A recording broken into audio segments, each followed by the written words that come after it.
In the glittering world of Manhattan's elite, one name spoken in hushed tones of fear was Rhys Covington. He was a titan of industry, a billionaire puppet master who moved markets with a single phone call and shattered careers with a single, cutting word. His cruelty was legendary, his temper a storm that everyone fled.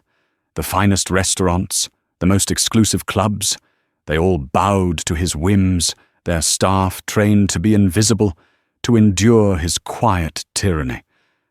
But he never accounted for Maya Rosewood, the new waitress with weary eyes and a spine forged from steel.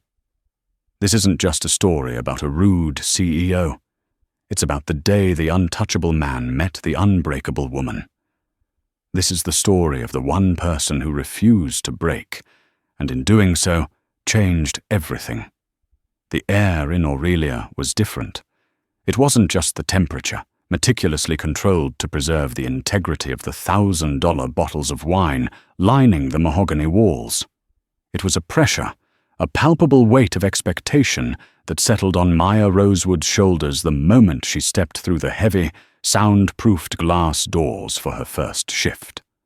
The scent of truffle oil, old leather, and an elusive, expensive perfume that seemed to emanate from the very fabric of the building filled her lungs. It smelled like money, a world away from the antiseptic scent of the hospital corridors that had been her life for the past year. Her brother, Noah, was the reason she was here. His medical bills were a mountain, and her savings, once earmarked for the final year of law school, had become a molehill. So, she'd traded case law for canapes, legal briefs for Bordeaux lists. The uniform was stiff, a crisp black blouse and tailored trousers that felt more restrictive than any business suit she'd ever imagined.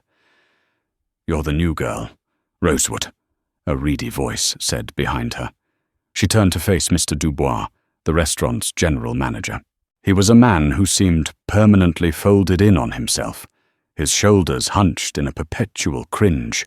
His eyes darted around the opulent dining room, never settling in one place for too long, as if anticipating an attack from any direction. "Yes, sir. Maya Rosewood. It's a pleasure to meet you." "Pleasure is a luxury we don't trade in here, Miss Rosewood. We trade in perfection, unobtrusive, silent, absolute perfection. Your job is to be a ghost who anticipates needs before they are spoken, a ghost who refills a water glass without a single drop of condensation touching the table, a ghost who is deaf to the conversations of the powerful and blind to their indiscretions." "Are we clear? Crystal," Maya said, her voice even. She had dealt with condescending professors and arrogant opposing counsel in mock trials. Mr. Dubois was just a nervous man in a suit that was too tight. Her training was a blur of names, faces, and rules. She learned the subtle hierarchy of the staff. Jessica, a veteran waitress with kind eyes and a cynical smile, took a moment to pull her aside near the service station. "Listen, kid," Jessica began, her voice low as she polished a wine glass until it gleamed. "You seem to have your head on straight, so I'm only going to say this once. There are guests, there are VIPs, and then there is Covington." Maya had heard the name during her brief orientation, mentioned with the same reverence and terror one might use for a capricious deity. "Rhys Covington?" Jessica nodded, not looking up from her task. "He owns the building.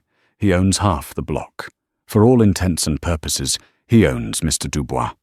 He sits at table 1, always. The one in the corner alcove with the view of the park.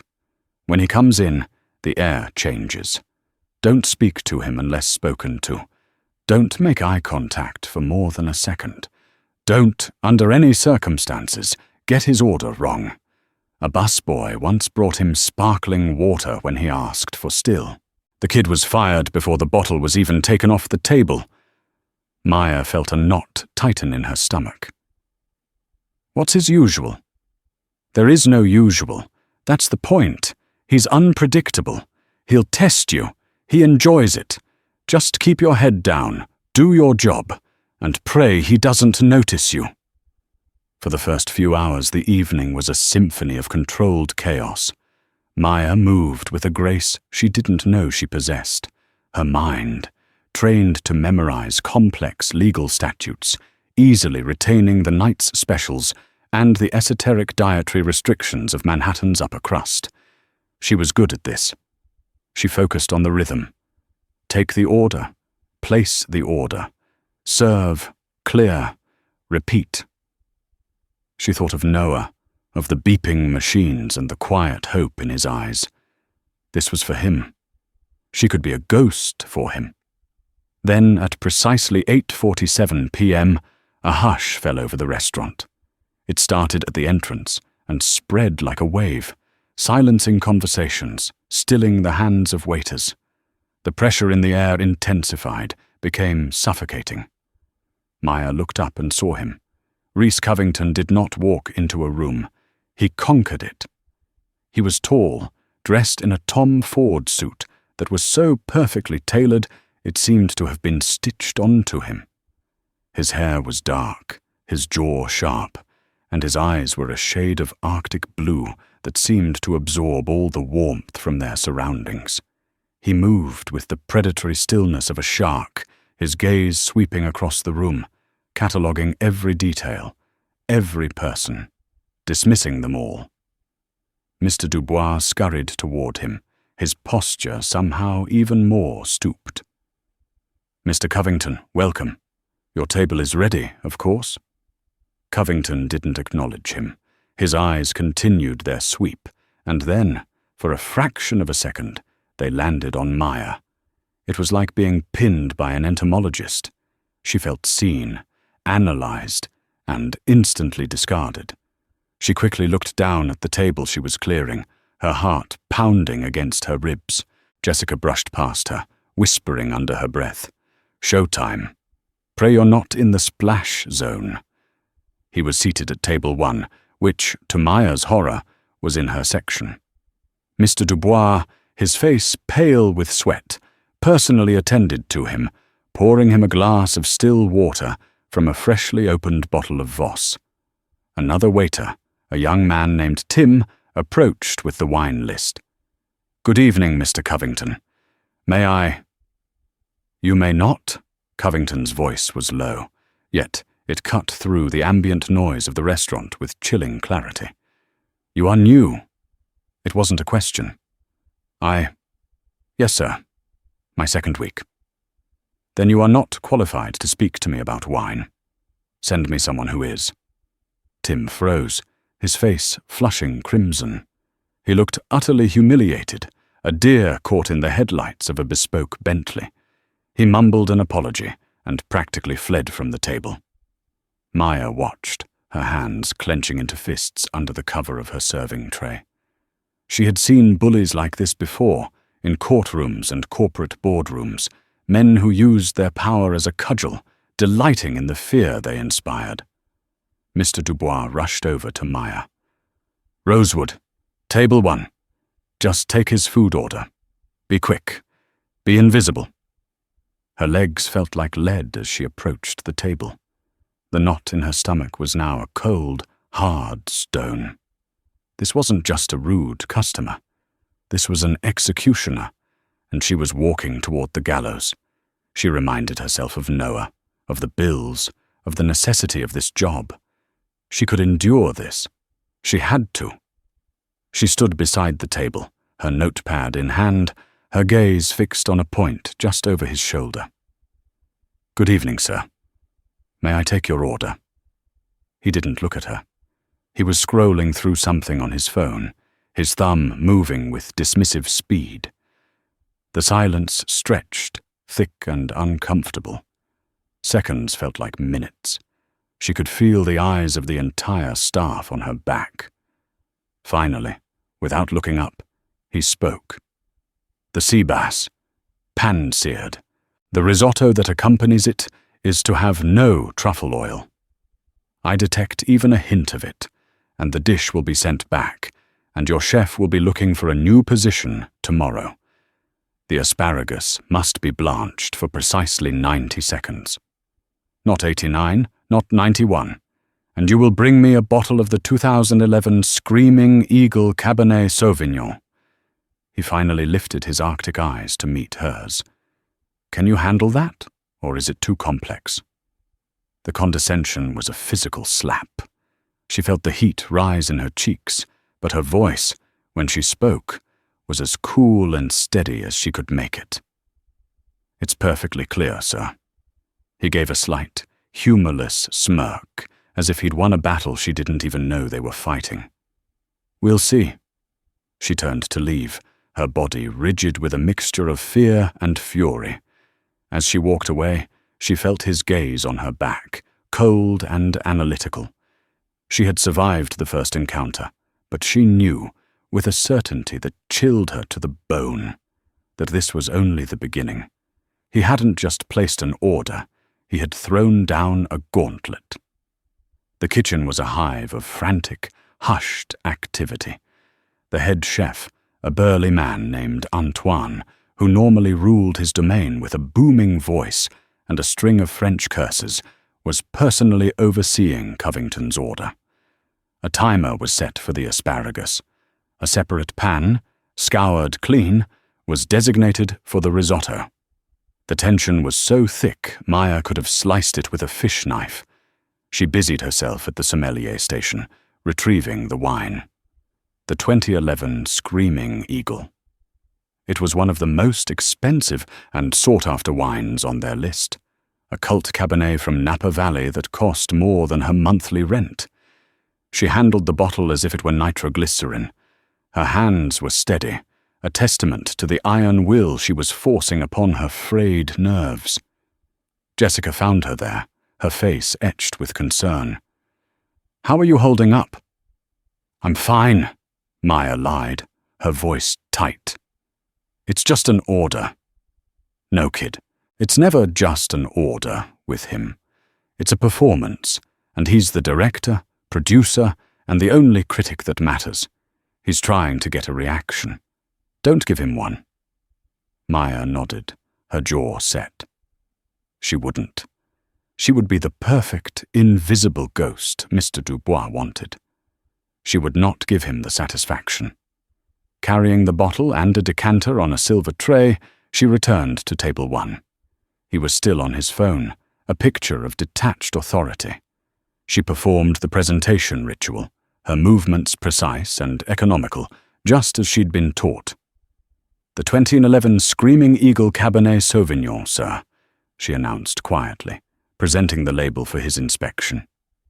He gave it a cursory glance. "Open it." She meticulously cut the foil, inserted the corkscrew, and extracted the cork with a barely audible sigh.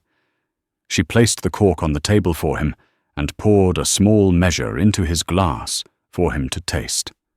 He put his phone down and lifted the glass, swirling the deep ruby liquid, his eyes narrowed in concentration. He sniffed it, a long, deliberate inhalation, then took a sip. He let the wine sit on his palate for a moment, his expression unreadable.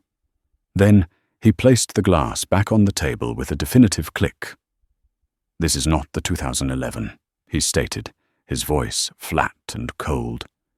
"This is the 2012. It's younger, brasher. The tannins are far too aggressive. Are you trying to pass off a lesser vintage on me?" The accusation hung in the air, sharp and poisonous. Maya felt her blood run cold. She could feel Mr. Dubois hovering somewhere nearby, his anxiety a palpable force.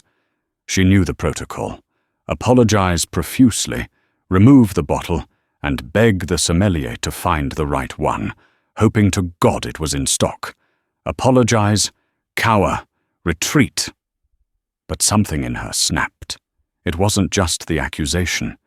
It was the calculated cruelty she'd witnessed with Tim, the oppressive atmosphere he created, the sheer arrogance of the man. She had spent the last year fighting for her brother's life, dealing with doctors, insurance companies, and the crushing weight of real-world problems. This man, in his perfect suit, complaining about a wine that cost thousands of dollars, was not going to break her. Her law school training kicked in. Observe, analyze, state the facts. She took a small, steadying breath. "With all due respect, sir," she began, her voice quiet but firm, forcing him to lean in slightly to hear her. "I personally retrieved the bottle from the cellar. I can assure you, it is the 2011 vintage." A dangerous glint appeared in his blue eyes. "Are you contradicting me?" "I am stating a fact, sir," she replied, meeting his gaze for more than the prescribed second. For the first time, she wasn't just a waitress, she was Maya Rosewood. The 2012 vintage of Screaming Eagle has a slightly different label design. The eagle's talon is positioned a few millimeters lower, just over the G in Eagle. This label is consistent with the 2011 printing.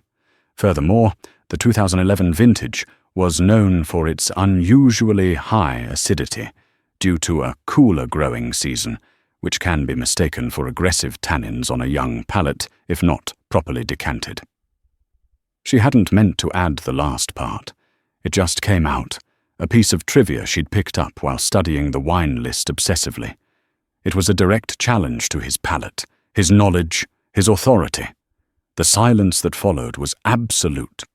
The clinking of distant silverware seemed to stop. Rhys Covington stared at her, his mask of bored indifference completely gone. In its place was a look of pure, unadulterated shock, quickly followed by a flicker of something else. Something she couldn't quite decipher. It wasn't just anger. It was intrigue. Mr. Dubois looked as though he might faint. He started to rush forward, babbling apologies. "Mr. Covington, I am so terribly sorry. She is new. She doesn't—" Covington raised a single hand, and the manager froze mid-sentence, his mouth hanging open. He did not take his eyes off Maya. "Leave it," he said, his voice a low growl. "Let it breathe." He gestured for her to fill the decanter. Her hands trembled almost imperceptibly as she poured the precious liquid. She had done it. She had stood her ground. She had challenged the lion in his den, and for some reason, she was still standing. She finished her task, placed the decanter on the table, and gave a slight nod. "Will there be anything else, sir?" He continued to study her, his expression a complex mixture of annoyance and curiosity. "What is your name?" "Maya, sir. Maya Rosewood." "Maya Rosewood," he repeated, tasting the name as he had tasted the wine. "I will be the judge of whether you are correct about the vintage. In an hour." It was a dismissal. She retreated from the table, her legs shaking, her adrenaline soaring. She could feel his eyes on her until she was safely back in the controlled chaos of the service area. Jessica grabbed her arm, her eyes wide with a mixture of terror and awe. "Are you insane? What did you just do?" "I don't know," Maya whispered, her own heart hammering in her ears. I think I just told the king he was wrong." The rest of the staff gave her a wide berth, looking at her as if she were a ghost already. They were all waiting for the axe to fall. The food went out, prepared to divine perfection. Maya served it with practiced efficiency, her face a mask of professional calm. She refilled his water, cleared his plates, all under his watchful, unnerving gaze. He didn't speak to her again for the rest of his meal.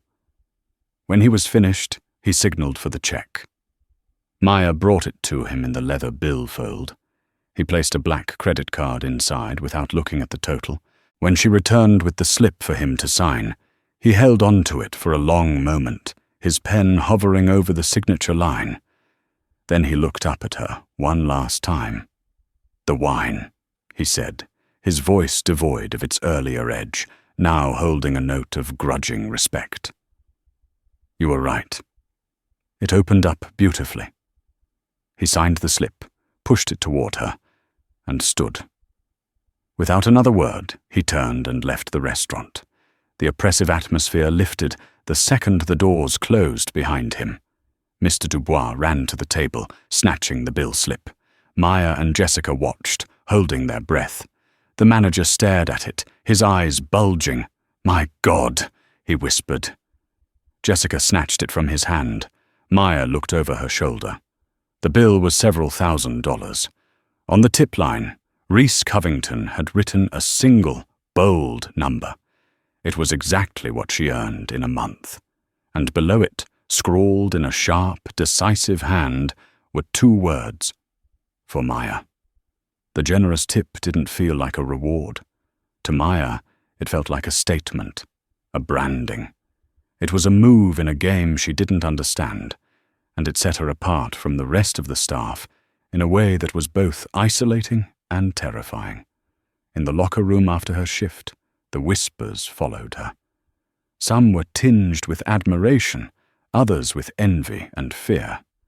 She was the one who had talked back to Covington and survived, even profited.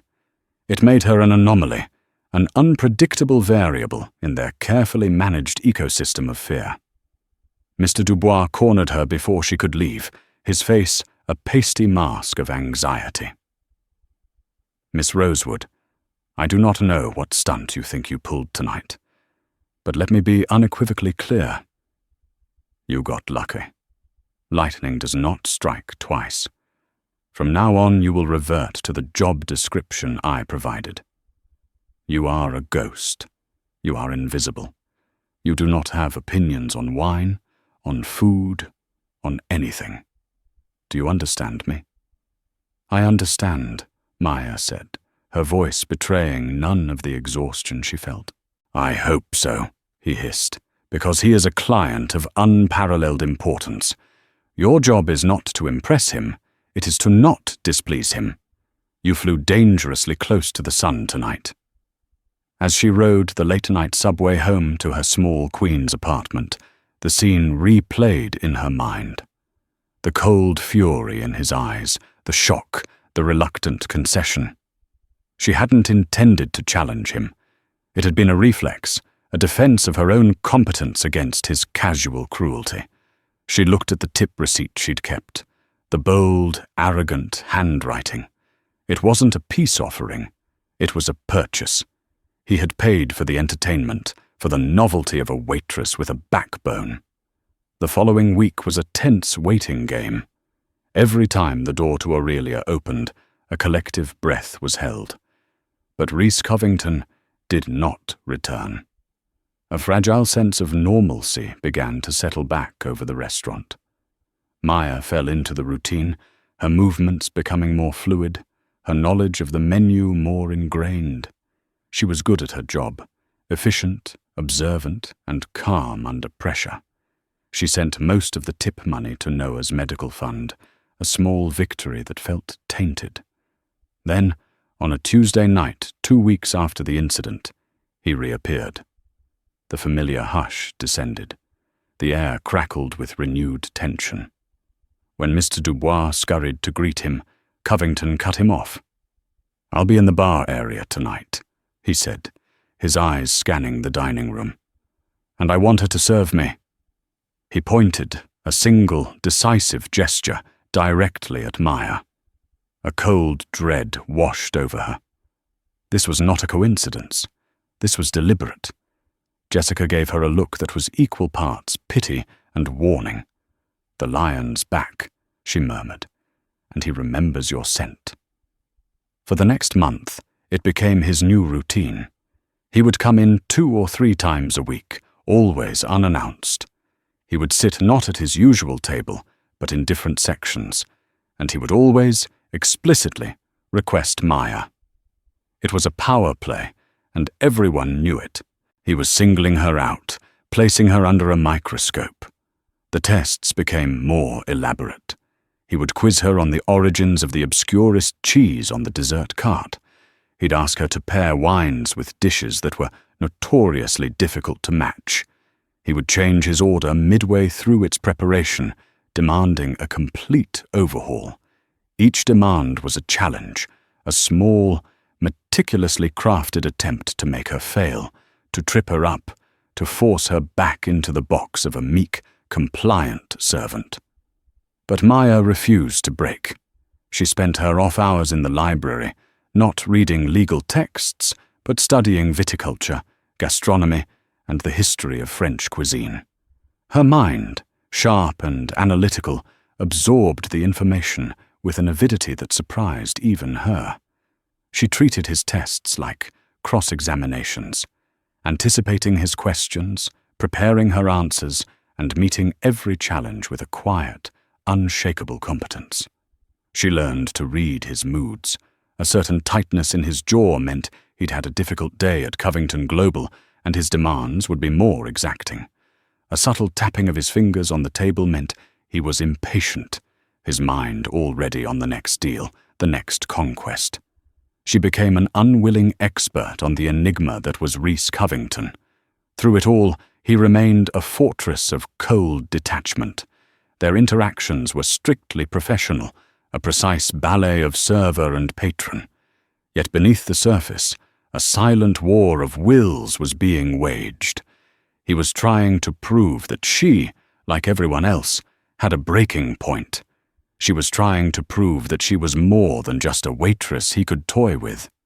One rainy Thursday evening, the restaurant was less crowded than usual. He was seated at a small two-top near the window, staring out at the rain-streaked streets of Manhattan. He had been silent for most of the evening, a brooding presence that seemed to suck the very life out of the corner he occupied. Maya approached to clear his main course. "Was everything to your satisfaction, sir?" she asked, the question automatic. He didn't answer immediately. He just watched her, his blue eyes seeming to look right through her. "You were in law school," he said. It wasn't a question. Maya froze, her hand hovering over his plate. How did you know that?" "I know everything about everyone who works for me," he said simply, as if stating the weather. "Even waitresses in restaurants I invest in. You were top 5% at Columbia Law, on track for law review. Then you dropped out a year ago. Why?" The intrusion was so sudden, so personal, it felt like a violation. He had investigated her. The thought sent a chill down her spine. This was no longer just a game played within the walls of the restaurant. He had crossed a line. Her professional mask hardened. "My personal life has no bearing on my ability to serve your meal, sir." A flicker of a smile, cold and thin, touched his lips. "There it is. That defiance. It's the most interesting thing about you. You build walls. You think they make you strong." He leaned forward slightly, his voice dropping to a conspiratorial whisper. "Let me tell you something, Maya Rosewood. Everyone's walls come down eventually. It's just a matter of finding the right pressure point." He leaned back, the moment broken. "That will be all." She retreated, her composure shaken for the first time. He wasn't just testing her competence anymore. He was digging, searching for a vulnerability he could exploit. The game had changed, and she suddenly felt like she was dangerously out of her depth. The ripple effect of their first clash had become a tidal wave, and she was struggling to keep her head above water. The revelation that Rhys had investigated her private life lingered with Maya like a bad taste.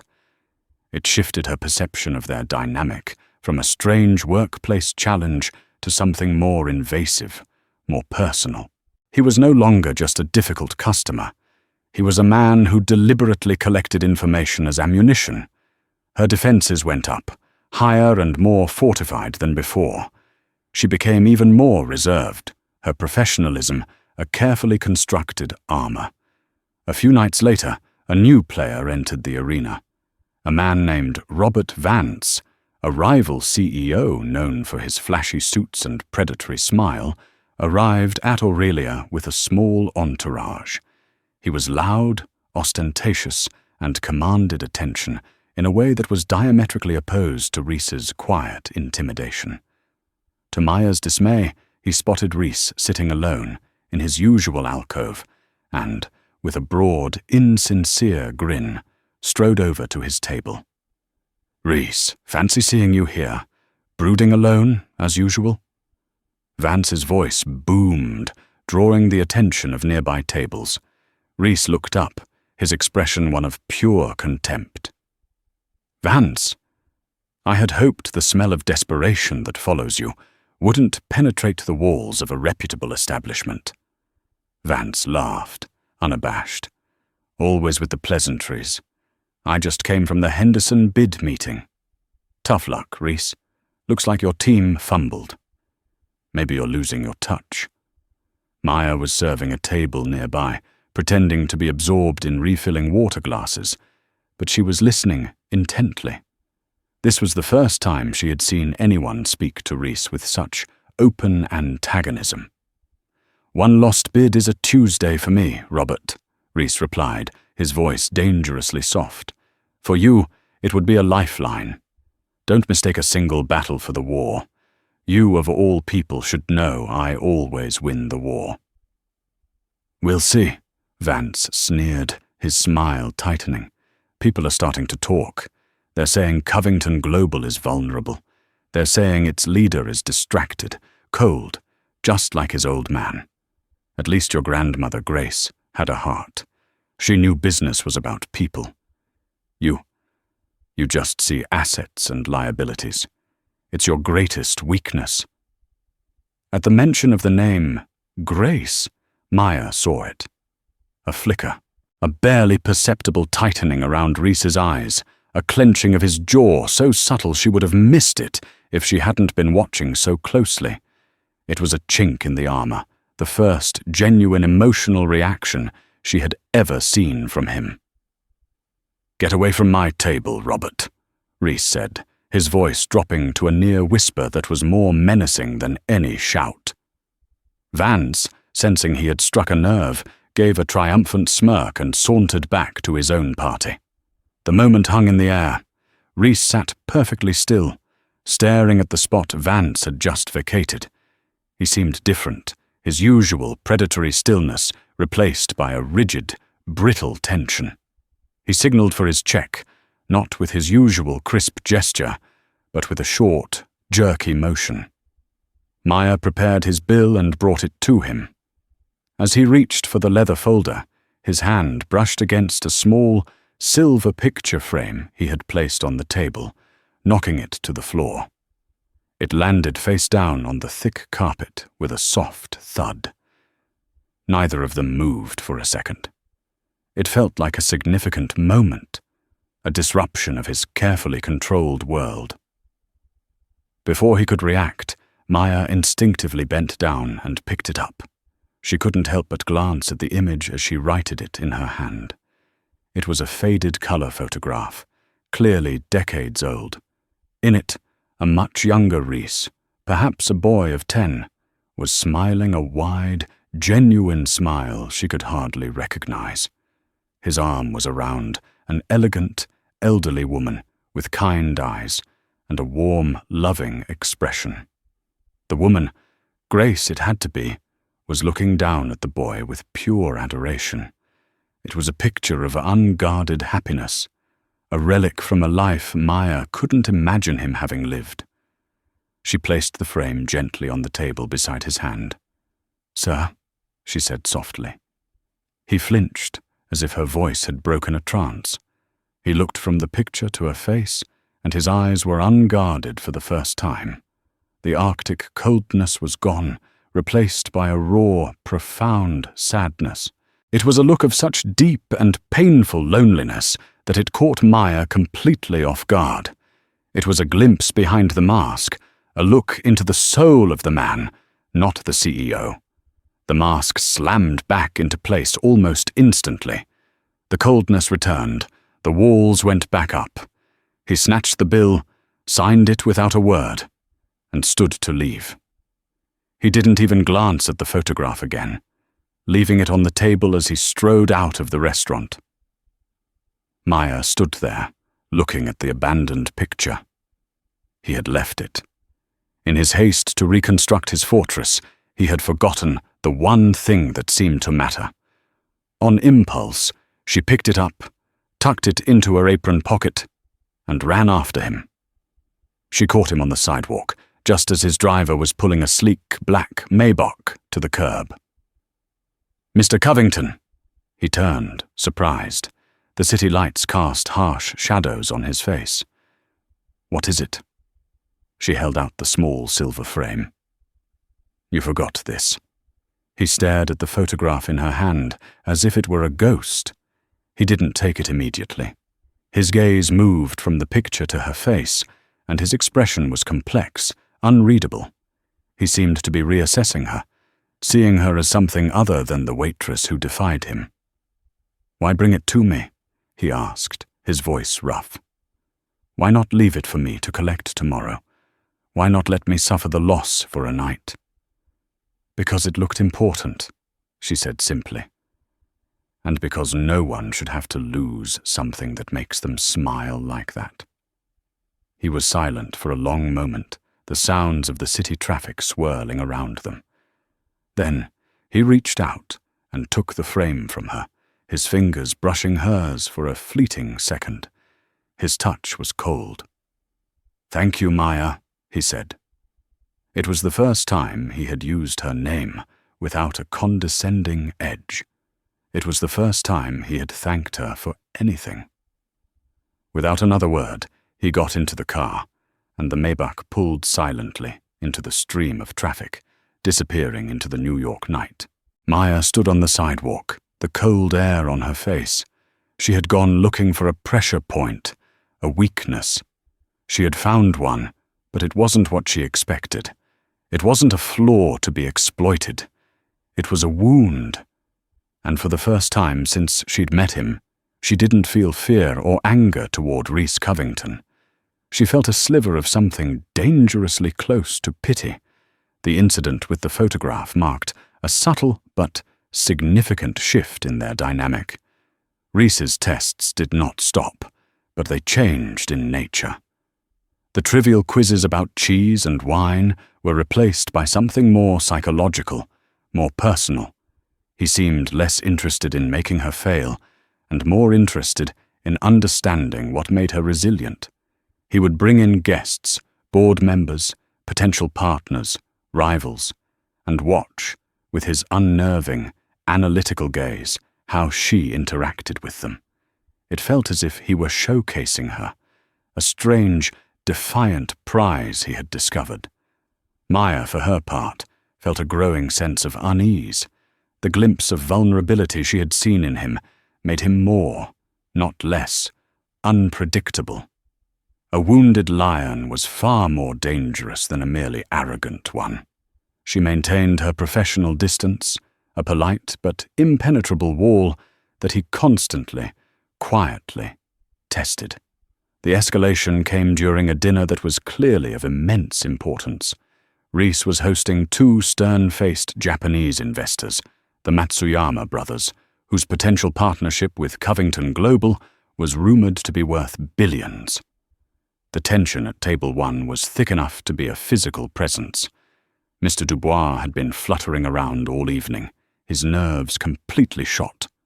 Rhys had pre-ordered the entire meal, a complex tasting menu with intricate wine pairings for each course. The centerpiece of the meal was to be the final savory course, a whole roasted ortolan, a controversial and incredibly rare French delicacy that was illegal to serve in the United States.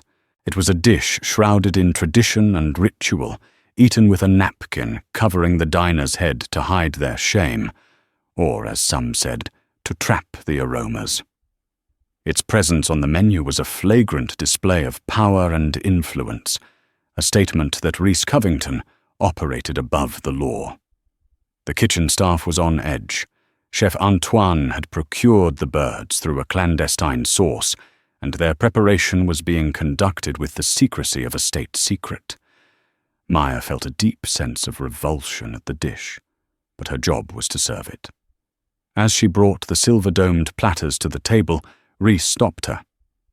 "Maya," he said, his voice carrying a deliberate, theatrical weight that made the investors look up. "Before you serve our guests, I want you to explain the significance of this dish, its history, the ritual. I trust your extensive research has prepared you for this."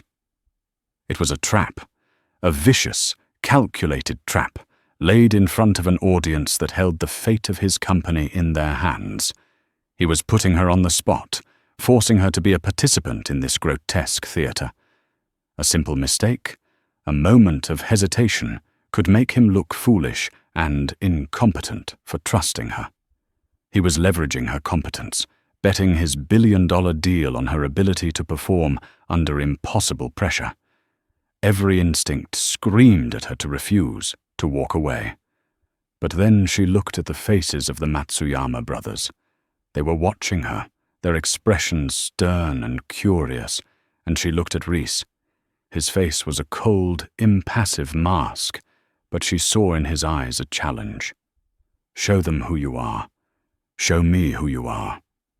She took a slow, calming breath. She remembered her law school presentations, the art of commanding a room, of turning an argument on its head. "Of course, Mr. Covington," she said, her voice clear and steady. She turned her attention to the investors, giving them a respectful, subtle bow.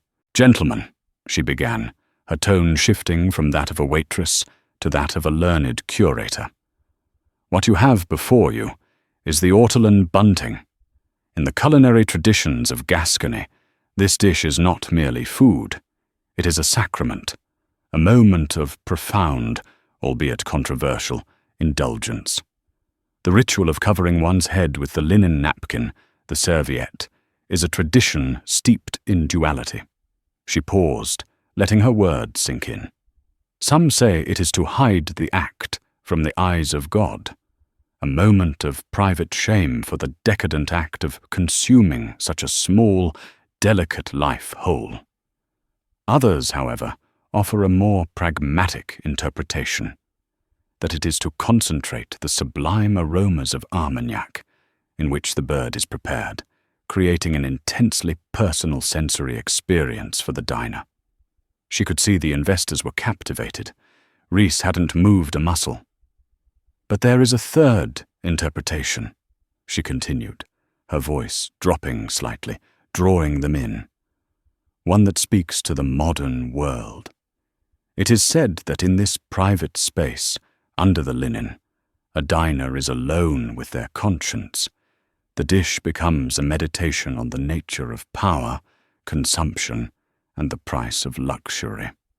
It asks a question: does true pleasure come from the thing itself, or from the knowledge that one has the power to possess it?" She let the question hang in the air, a philosophical challenge that elevated the dish from mere food to a metaphor. She then seamlessly transitioned back to her role, lifting the silver dome with a flourish. "I hope you enjoy your experience." The older Matsuyama brother looked at her, then at Rhys, a slow, impressed smile spreading across his face. He said something in Japanese to his brother, who nodded in agreement. Then he looked at Rhys and raised his wine glass in a toast. "Mr. Covington," he said in heavily accented English, "your company is known for its formidable assets. It seems your greatest asset is not on any balance sheet. It is your eye for exceptional personnel." Rhys inclined his head, a flicker of triumph in his eyes. He had won. His gamble had paid off spectacularly. He had used her intellect, her poise, as a tool to close his deal, and she had performed flawlessly. For the rest of the night, she was a hero among the staff. Even Mr. Dubois looked at her with a dazed sort of respect. But Maya felt hollow, used. As she was leaving, Rhys was waiting for her by the staff entrance, away from the prying eyes of the restaurant. "You were impressive tonight, Maya," he said. "I did my job," she replied coldly, not looking at him. "No," he said, stepping in front of her, blocking her path. "You did more than that. You understood the assignment. You didn't just recite facts, you sold a narrative. You won them over. Your deal is closed, then? She asked, her voice laced with bitterness. Was it worth it? Using me as part of your business theater? His expression hardened. Worth it? That deal secures the jobs of 10,000 employees, Maya. It ensures the legacy my grandmother built doesn't get carved up and sold for parts by vultures like Robert Vance. Yes, it was worth it. And you weren't used. You were given a stage, and you commanded it. I don't want a stage, she shot back, her voice rising. I want a paycheck so I can pay for my brother's medical care. I am not one of your assets, Mr. Covington. I am a person, and I am not a pawn in your games. The anger, repressed for so long, finally boiled over. She had never spoken to him like this, with such raw, unfiltered fury. He looked taken aback, his usual composure momentarily faltering. Your brother, he said, the name hanging between them. I know his situation is difficult. You know nothing, she said, her voice thick with emotion. She pushed past him, desperate to get away, to breathe air that wasn't tainted by his presence, his power, his games. This time he didn't try to stop her. The call came in the middle of a busy Friday night shift. Maya saw Noah's hospital on her phone's screen, and her world tilted on its axis. She answered behind the swinging doors of the kitchen, her heart pounding a frantic rhythm against her ribs. The nurse's voice was calm but urgent. Noah had developed a severe infection, a complication from his last treatment. They needed to perform an emergency procedure, one that was not fully covered by her insurance plan. The hospital needed a deposit, a 5-figure deposit, by morning. The number was impossible. It was a sum so vast it might as well have been $1 billion. Panic, cold and sharp, pierced through her carefully constructed composure. She stumbled back into the dining room, her mind racing. She could ask for an advance. Mr. Dubois would have to understand. It was a medical emergency. She found him near the host stand, his face pinched with stress. Mr. Dubois, I need to speak with you. It's an emergency. She quickly explained the situation, her voice trembling despite her efforts to keep it steady. I need an advance on my salary, a significant one. I can work doubles. I'll pay it back. Every cent, I promise. Mr. Dubois' face, already pale, lost all its remaining color. An advance? Miss Rosewood, that is highly irregular. And tonight of all nights, Mr. Covington is hosting the annual board dinner in the private dining room. The entire restaurant's focus is on that event. I cannot possibly deal with this right now. But this is my brother's life, Maya pleaded, her voice cracking. It can't wait. I am sorry for your troubles, I truly am, he said, his voice dripping with false sympathy. But my hands are tied. Company policy. Perhaps you could try a bank in the morning. The morning would be too late. The casual bureaucratic dismissal was more cruel than any of Reese's calculated barbs. Maya looked around the opulent restaurant, at the wealthy patrons laughing over champagne, at the sheer, obscene amount of money being spent on a single night's pleasure, and a desperate, cold fury took root in her heart. She knew what she had to do. She walked past a stunned Mr. Dubois, her stride long and purposeful, heading straight for the private dining room. She didn't knock. She pushed the heavy oak doors open and stepped inside. The room fell silent. 20 pairs of eyes, belonging to some of the most powerful men and women in New York City, turned to stare at her. The table was laden with food, crystal, and silver. At the head of it sat Reese Covington, his face like stone. "What is the meaning of this?" he demanded, his voice lethally quiet. Maya walked directly to him, her gaze locked on his. She was no longer a waitress. She was a woman at the end of her rope, with nothing left to lose. "I need to speak with you," she said, her voice shaking but clear. "This is a private meeting. Get out."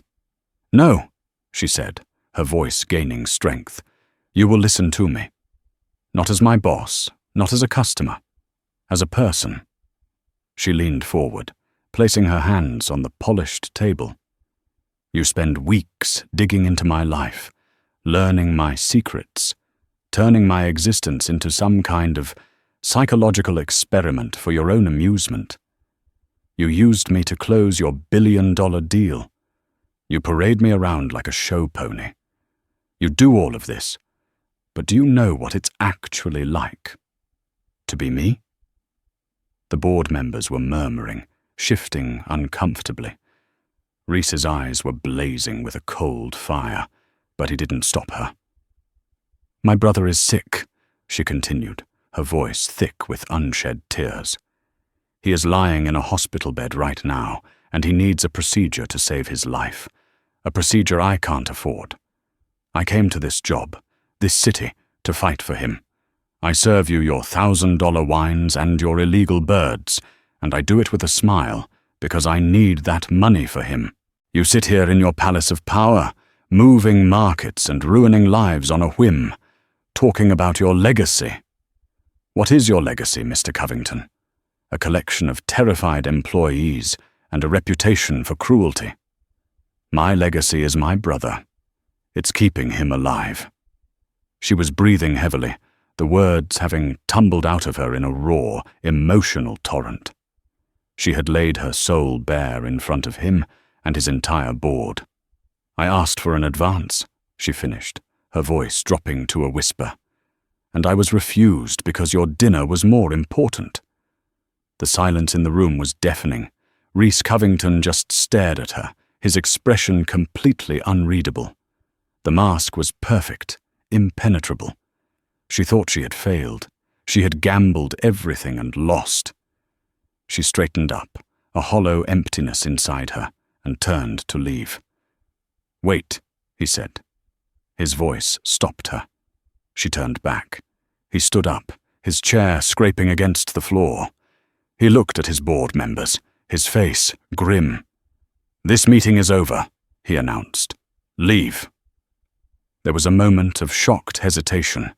Then the board members, sensing the gravity of the situation, began to quietly gather their things and file out of the room, their eyes darting between Reese and Maya. Soon, they were alone. The room was vast, the silence between them immense. Reese walked around the table until he was standing in front of her. "Why?" he finally asked, his voice raw. "Why didn't you come to me before?" "Come to you?" she asked incredulously. "The man who delights in finding people's pressure points? You were the last person on earth I would show any weakness to." He flinched, as if she had physically struck him. "That's what you think of me." "It's what you've shown me," she countered. He ran a hand through his hair, a gesture of profound weariness that shattered his image of perfect control. "My grandmother Grace," he began, his voice strained. "The woman in the photograph. She built this company from nothing. She was tough, but she was fair. She believed in people. When she died, she left the company to me, not my father. He was a weak man, easily manipulated. Her last words to me were, 'Protect the legacy. Don't let the wolves get it.'" He looked at Maya, and she saw in his eyes the lonely, 10-year-old boy from the picture. "The man you see, this character, is what I thought I needed to be to honor her. I trusted someone once, a protege. I treated him like a brother. He sold our company's secrets to Robert Vance for a promotion. It nearly ruined us. So I built walls. I decided cruelty was a more effective tool than trust. I thought that if everyone was afraid of me, no one could hurt me, or the company, again.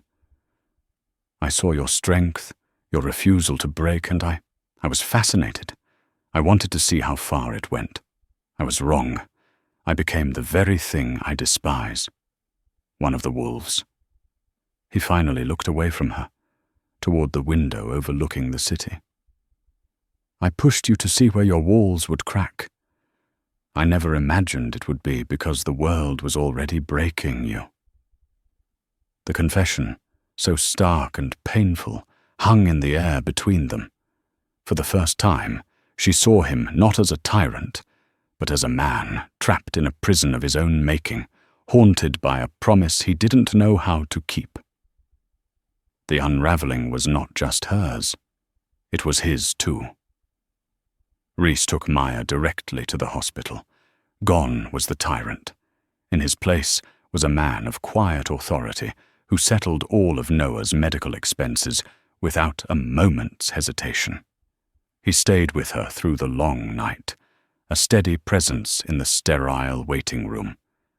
As they drank vending machine coffee, the walls between them crumbled. She spoke of her dreams to be a prosecutor. He spoke of his grandmother, Grace, and the man he was supposed to be. By dawn, the surgeon announced the procedure was a success. The immediate crisis was over, but the change it triggered was just beginning. In the following weeks, after Noah was on the clear path to recovery, Rhys summoned her to his office, high above the city. "You showed me something I had forgotten," he said, his voice stripped of its former arrogance. "Strength isn't about cruelty. It's about integrity. It's about having the courage to fight for what matters." He slid a folder across his desk. "I'm launching a philanthropic foundation to provide legal aid to families crushed by medical debt. It needs a director with a brilliant legal mind and a spine of steel. Someone who won't be afraid to tell me when I'm wrong." The offer was a return to her abandoned dream, a new beginning forged from the ashes of her hardship. It was not a fairy tale, but a partnership founded on mutual respect. Looking at the man before her, no longer a monster, but an ally, she felt a profound sense of hope. "Yes," she said, her voice clear and strong. "Yes, I will." Maya and Rhys's story is a powerful reminder that the people we meet are often more than the masks they wear. True strength isn't about wealth or status. It's about the courage to stand for what's right, even when you're standing alone. It's about having the integrity to be vulnerable and the grace to admit when you are wrong. In a world that often rewards cruelty, Maya's quiet resilience and Rhys's ultimate transformation show us that empathy is the most powerful currency of all. Their journey from a bitter clash in a restaurant to a partnership built on respect is a testament to the fact that anyone, no matter how broken or guarded, can change. If this story inspired you or made you think, please honor Maya's courage by hitting that like button, sharing it with someone who needs a reminder of their own strength, and subscribing for more stories that explore the depths of the human heart. What did you think of Rhys's transformation? Let us know in the comments below.